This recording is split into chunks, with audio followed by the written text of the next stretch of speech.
Та бүхэн амрыг ирээ. Би өнөөдөр нөгөө нэг Уманы Падмахума үргэлжлэн ярих гэсэн юм. Тэгээд би нөгөө нэг боб босоод дэвэл явах уу гэсэн видео хийсэн. Бас уур хөрөө дэвэл явах уу гэсэн видео хийсэн. Тэгээд мэдээж тэр боб босоод дэвэл явах уу гэдэг нь одоо хамгийн амжилттай, хамгийн олон хүн үзсэн хамгийн амжилттай видео. Тэгээд гараа сайн бол барай сайн байд юм шиг байна. Гарчиг сайн байх юм бол бас хүн үзэх тоончлол олон байд юм шиг байна. Тэгээ гарчиг нь нэлээд тийм одоо жишээ нь заван бохир байх юм бол одоо жишээ нь бохир заван юм хайж байгаа хүмүүс бол их байд юм шиг байна. Тэгээд голчлон би тэр одоо жишээ нь бохир заван тэр шуналдчилдаа баригдсан хүмүүс зориулж тэр нөгөө нэг видеого хийсэн учраас одоо тэгээ олон хүн үзсэнд би бас өөрөө бас баяртай байгаа. Тэгээд олон нөгөө нэг шаазгаанууд ирж янз бүрээр шүүмжилсэн. Овоо босгоог бол нэг шаазгаа юун дээр суух уу гэдэг шиг те нэг шин сэдв нээж юм яриаг бол одоо тэр шаазгаанууд одоо хааж шаа худлаа шаа тэр гэх үг те. Тэгээд зарим нэгэн шаазгаанууд нь бас их тийм догшин ууртай их тийм зарим нэг бүр их тийм донтоо гэмэр байд юм байна. Тэгээд чи тэр нүдний шилний жижигхэн бацаа амаа тат матн тэр гэдэг алан шүүн тэр гэсэн хүмүүс хит байсан. Бид ингээ уур хүрдэм болохоор тэрийг арилгацдаг эсвэл зарим нэг нь одоо жишээ байлгаж байгаа. Би тэгээ нөгөө нэг уур хүрээ тэр нэг арилгаад байдгийг болсон.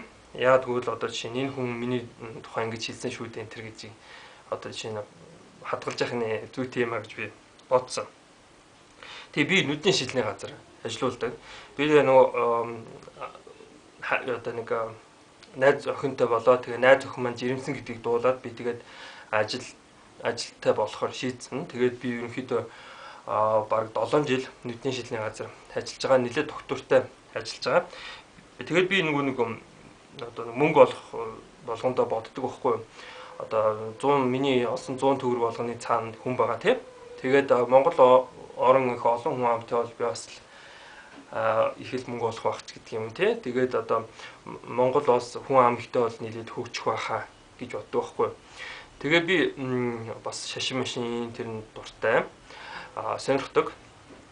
Тэгээд судалдаг. Тэгээд монголчууд ягаад ийм цөөхөн байд юм бэ гэсэн нэг тийм асуулт гардаг байхгүй. Энэ одоо жишээ нь манай тэр казакууд айгүй олон байдаг тийм 14 сая Казахстанд 14 сая байдаг гэж.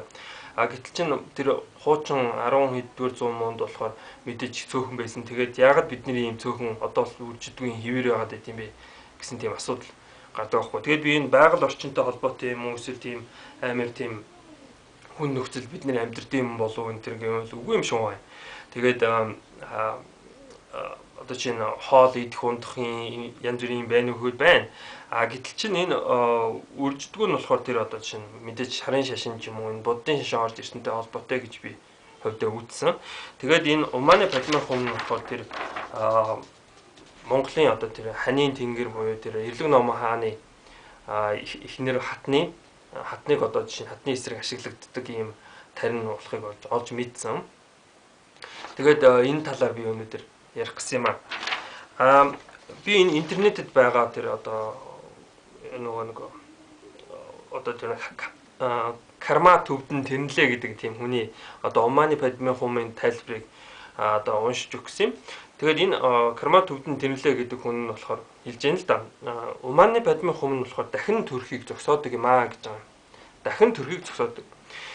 Буддын шашинд хүн ингээл дахин төрөөлөдөг гэж номлодог. Тэгээд энэ одоо Уманы Падмахум дахин төрхийг зогсоодог гэж байна. Тэгээд өмнө нь болохоор бурхны оронд төрхийг зогсооно гэж байна. Маань болохоор асур болон тэнгэрийн оронд төрхийг зогсооно гэж байна. Нэг нь болохоор хүний оронд төрхийг зогсооно гэж байна. Пад нь болохоор амьтны төрөл буюу амьтны оронд одоо төрхийг одоо зогсооно гэж байна. Мэн нь болохоор өлөн сүнснүүдийн төрөл болохоос зогсооно гэж байна. Хум нь болохоор тамийн оронд төрхийг зогсооно гэж байна. Тэгэхээр энэ Уманы Падмахум гэдэг уншсанаар одоо жишээ нь дахин төрөлхийг зогсоод юм байна гэж байгаа байхгүй юу. Тэгээ би энэ дахин төрөх талаар одоо жишээ нь энэ интернет байгаа тэр гадаадынхантай ярьж үзсэн. Би англи хэлээр видео хийдэг тийм.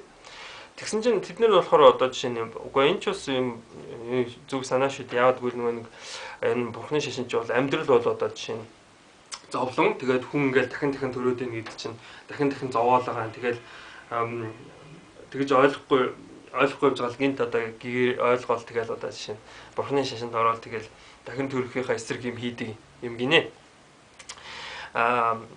Гэтэл чи манай Монголд ингэж ярьдаг байхгүй юу? Тэ одоо тэр сайн төрөл олон тийм учраас та энэ Умааны Падмын хом уншиж гэдэг юм тэгж хийлдэг. Тэгээд энэ хамаг амьтны тусын тулд их усан 6 зүйлийн төлөө гэдэг байхгүй юу? Их усан 6 зүйл нь болохоор тэр мэдээж энэ Умааны Падмын хом буюу энэ 6 хэсэгтэй тарин угаа тэ Умааны Падмын хом. Тэгэхээр энэ болохоор их усан 6 зүйл нь болохоор энэ ерөнхийдөө энэ ертөнцийн хороод байдаг тийм 6 төрөл юм байна л да. Тэгэд яаж энэ төрөлд гэдэг юм чинь зогсоох вэ гэсэн тийм асуудал гард юм байна л да. Тэгэхээр чин төрөлд гэдэг нь юу юм бэ гэхээр төрөлд гэдэг нь болохоор сав ертөнцтэй холбоотой юм гэн. Сав байхгүй бол ерөнхийдөө амьдрал тогтохгүй гэж байгаа. Эмэгтэй хүнд сав гэж юм байдаг тийм. Тэрийг нь болохоор умаа гэдэг. Тэгээд тэр умаа тохирсон ч юм уу умаа байхгүй бол одоо дахиж шинэ хүн төрөхгүй тийм. Умаа байхгүй эмэгтэй хүн төрөхгүй үстэй тий. Тэрнтэй адилхан одоо жишээ нь сав нь үгүй болвол одоо жишээ нь төрөхгүй гэж байна. Тэгэхээр энэ бурхны орн нь одоо жишээ нь асууруудын орн тэгээд хүний төрөлд одоо тэр сав нь үгүй болооч гэсэн маягаар хэлдэг гэж байна. Юу гэж хэлэх гээд байна вэ гэхээр одоо жишээ нь сав гэдэг юу юм бэ гэхээр нар, агаар, салхи, газар шороо энэ төр тий энд одоо жишээ нь тийм байгаа тохиолдолд одоо жишээ нь энэ амьдрал бол цэцгэлдэг. Тэгээд хин энэ сав шим ертөнцийг бүтээсэн юм бэ гэж. Энэ мэдээж эрлэг номон хааны ихнэр одоо тэр шарын шашин дэлдгээр нарны элч бурхан буюу заминди бурхан сав шим ертөнцийг бүтээсэн их хүн гэж. Өөрөөр хэлбэл тэр умааг бүтээгч гэж. Тэ? Одоо өөрөөр хэлбэл энэ хорвоо гэдгийг бүтээсэн тийм. Тэгэд монголчууд болохоор энэ ханы хорвоо гэж яриад байдаг. Тэгээ энэ хорвоонд болохоор энэ хятадын арга барил шиг тэгэл 2-2-оор ингээл гүгээд идэг. Ирэмээрээ тий.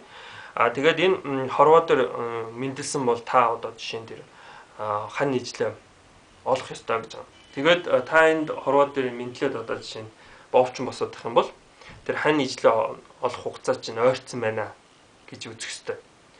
Гэтэл чин тэрийг нь болохоор Умааны Падмын хумаар одоо дараал тэгэл одоо жишээ нь би дахин төрөхгүй гээл тэгээд ингээд дэдэг байхгүй.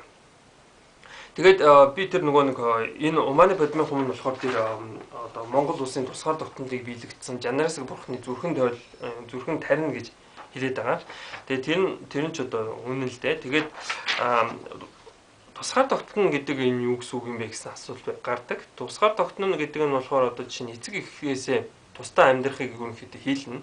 Өөрөөр хэлбэл өөрийн тэр тулгын чулуу тийм өөрийн гэр орноо байгуулаад тэгээд тусдаа амьдрахыг хийлнэ. Өөрөөр хэлбэл өөрийн гэсэн гал голомттой болохыг хэлдэг. Тэгэхээр гал голомтны бурхан юу юм бэ гэхээр мэдээж галын бурхан байх хэвээр. Тэгээд манай Улаанбаатар хотын голомт нь юу юм бэ гэхээр мэдээж гандан тэгчлэн хийд байдаг. Тэгээд одоо Улаанбаатар хотын тэг буюу тэр тэгчлэн гэдэг нь шүү дээ тийм. Тэр нь болохоор энэ гандан байдаг байхгүй юу. Тэгээд ганданд болохоор галын бурханыг одоо тавиад одоо монголчууд одоо тусгаар тогтносон юм бол тэгээд шүтчих ёстой. Гэтэл чин тийм одоо Умааны Падмын хум гэдэг одоо тийм зүрхэн таринтай тийм дөрвөн гартай тийм цагаан бурхан өштэй гэдэг байхгүй юу. Тэр цагаан бурхан нь яг хэвдээ зүгээр нэг тийм гэлэнмаа бурхан. Тэгээ гэлэнмаа нь болохоор мэдээж тэр одоо жишээ нь өөр хүүхэд одоо хайн ижлийн тийм одоо жишээ олоход бол одоо жишээ олж одоо шинэ амьдрал яана одоо жишээ ир хүндээ дэм болно гэсэн тийм ойлголт байхгүй. Тэр одоо бүх юма сэтгэлийн хорогдолт одоо тэр бүх юма ардаа хайсан нэг тийм гэгэрсэн эмхтэй гэсэн үг тий. Тэгэл энэ тийм учраас одоо жишээ нь энэ Умааны Падмын хум гэж хэлээд одоо жишээ нь би дахин төрөхгүй энэ тэргээ тэгээд ингээд их нь болохоор монголчуудын хувьд бол үнэхээр зохихгүй байна. Тэгээд энэ монголчууд ч өөрсдөө тэр одоо ямар балаа юм шүтдэг ийм тийм юм юу н асуухгүй байна. Тэгээд тэр их хүрээ цам буюу тэр одоо эрлэг номон хааны цам дээр болохоор тэр заминди бурхан буюу тэр нарны илч одоо тэр сав шим ертөнцийг үүсгэсэн одоо ханийн тэнгэр тэр эмэгтэй бурхан маань юу гэж хэлдэм бэ гэхээр одоо энэ хорвоо дээр те энэ ханы хорвоо дээр та нарыг мэндэлсэн юм чинь хань ижлээ олж үр хүүхдээ үлдээх нь таны одоо амьдралын зорилго юм шүү гэж одоо хэлж одоо тэгэж одоо дүрээ үзүүлж байна гэж ярьцгаадаг. Тэгээд энэ Монголын бөө мөргөд болохоор нөгөө үр удман үлдээх нь мэдээж чухал байдаг. Тэгээд мэдээж бөөнөр тэр өөрсдийнхөө мэддэг чаддаг одоо бөө бол удам дамждаг тийм. Тэгээд яагаад одоо ингэж үр хүүхдээ үлдээх нь чухал юм бэ гэхээр одоо сүнсээ аварсанд тооцдог. Өөрөөр хэлбэл одоо энэ Христийн яриад нь шүү дээ. Одоо жишээ нь Есүс бол тэр Бурхны хүн. Тэгээд Есүс өөрөө ч Бурхан гэж. Яагаад гэвэл хэрвээ тэнд Бурхан байлаа гэхэд тэр Бурхантай ядаж одоо нэг 99% биш юм а гэхэд нэг 50% адилхан тийм цустай ч юм уу тийм хүн нь болохоор Есүс байх юм. Тэгээд хэрвээ та одоо жишээ нь хань ижилтэй үр хүүхэдтэй бол өөрийн ч үр хүүхэд одоо та нартай 99% адилхан биш юм а гэхэд тэдний цус дор хаяж 50% одоо адилхан байх юм. Тэгээд одоо та өөрийнхөө биеийг үлдээж гисэн юм чинь тэгээд тааны тэр сүлд чинь тэр хүүхдүүдийг дагаж одоо цааш амьдрал үргэлжлэнэ гэж сургадаг байгаа юм. За тэгээд анхаарал тавьсанд баярлалаа. Тэгээд дээрээс нь шар гадны эмнэлэгт эмчлүүл гэж янз бүрийн зөвлөгөө өгсөн та нарт бас баярлалаа.